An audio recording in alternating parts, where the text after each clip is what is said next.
Panorama group, जो सोचता है वो करता है।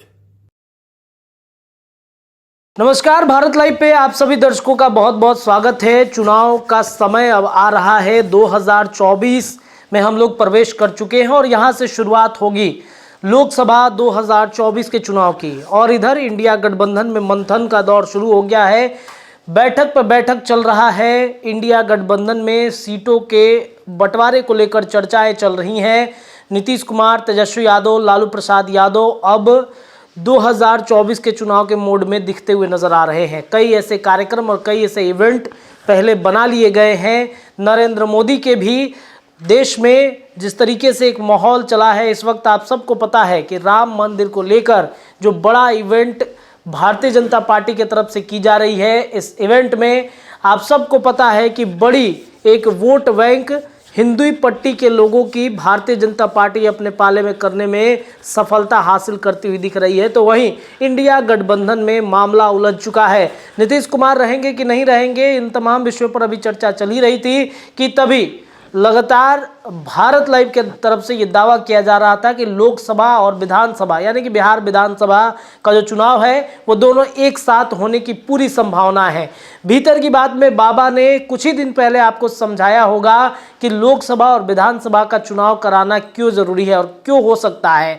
देखिए, राष्ट्रपति रामनाथ कोविंद भी अब इसकी तैयारी के मोड में उतर चुके हैं। राष्ट्रपति रामनाथ कोविंद ने अब सुझाव मांगने शुरू कर दिए हैं।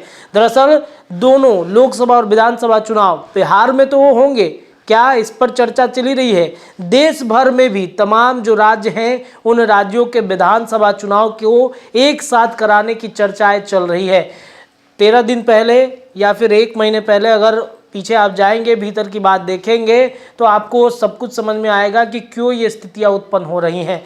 आखिरकार देखिए, कई जगहों पर बिहार सहित देश भर के कई ऐसे राज्य हैं। अगर अरुणाचल प्रदेश की बातचीत की जाए तो वहाँ पर 2024 में ही लोकसभा का चुनाव है और 2024 में भी वहाँ पर विधानसभा के कार्यकाल पूरे हो रहे हैं। तो एक तो अरुणाचल प्रदेश साफ तौर पे दिख रहा है कि दोनों चुनाव एक साथ वहाँ पे होंगे। इसके इतर कई ऐसे राज्य हैं।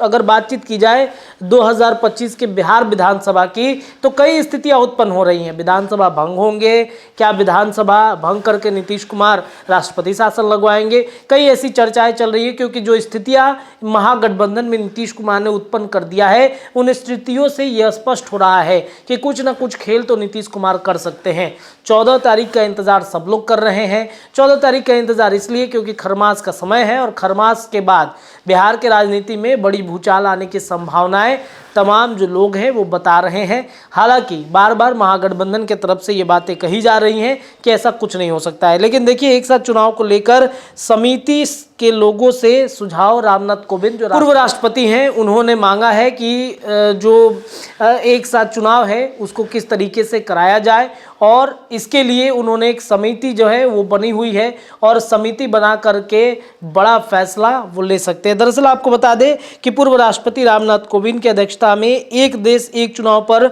गठित समिति ने एक साथ देश में चुनाव कराने के लिए मौजूदा कानूनी प्रशासनिक ढांचे में उचित बदलाव के लिए जनता से भी सुझाव मांगे हैं। 15 जनवरी तक प्राप्त सुझाव पर विचार किया जाएगा। नोटिस दे करके ये विचार किया जाएगा कि चुनाव करा सकते हैं कि नहीं। और आप भी अपनी राय रख सकते हैं। कैसे रख सकते हैं? तो दरअसल एक वेबसाइट जो है वो ओपन किया गया है। इस वेबसाइट पर एक देश एक चुनाव पर अपनी राय रख सकते हैं। वेबसाइट क्या है?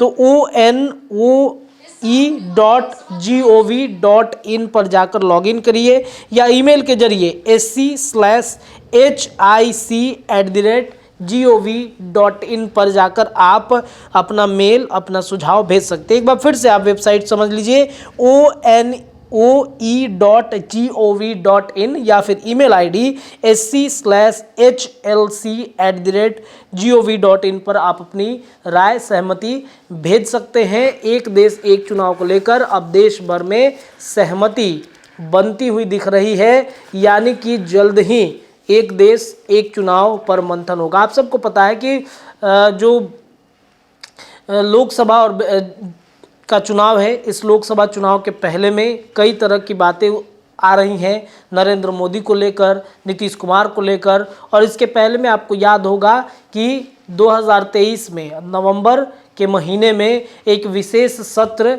लोकसभा की बुलाई गई थी। संसद के विशेष सत्र के दौरान एक कमेटी गठन हुआ था। उस कमेटी में एक देश एक चुनाव पर होने की बात चली रही थी, लेकिन महिला आरक्षण बिल पर नरेंद्र मोदी ने अपनी राय रखी है कि महिला आरक्षण बिल किस तरीके से 2029 के चुनाव तक लागू होगा, यानी कि महिलाओं को सदन में महिलाओं को आरक्षण को लेकर कई बातें उन्होंने कही हैं। इतना ही नहीं, एक देश एक चुनाव पर अब चर्चाएं तेज हो गई हैं। अपडेट लगातार जारी है भारत लाइव पर, देखते रहिए आपका अपने चैनल, जुड़े रहिए हमारे चैनल के साथ। बहुत बहुत धन्यवाद। पनोरमा ग्रुप, जो सोचता है वो करता है। अगर ये वीडियो पसंद आई और वह बिहार के राजनीति और बिहारियत से सरोकार रखेनी तो सब्सक्राइब बटन दबा के चैनल के सब्सक्राइब कर ली। ओजे एगो घंटी बा, ओकरा बटन दबा देला से कुल सटीक और मारक खबर रुआ मुफ्त में मिल जाई। अगर रुआ पत्रकारिता के हमनी के नया प्रयोग में सहयोग कर चाहतानी तो ज्वाइन बटन दबा दी। पेटीएम नंबर नोट कर ली 9386816700। धन्यवाद।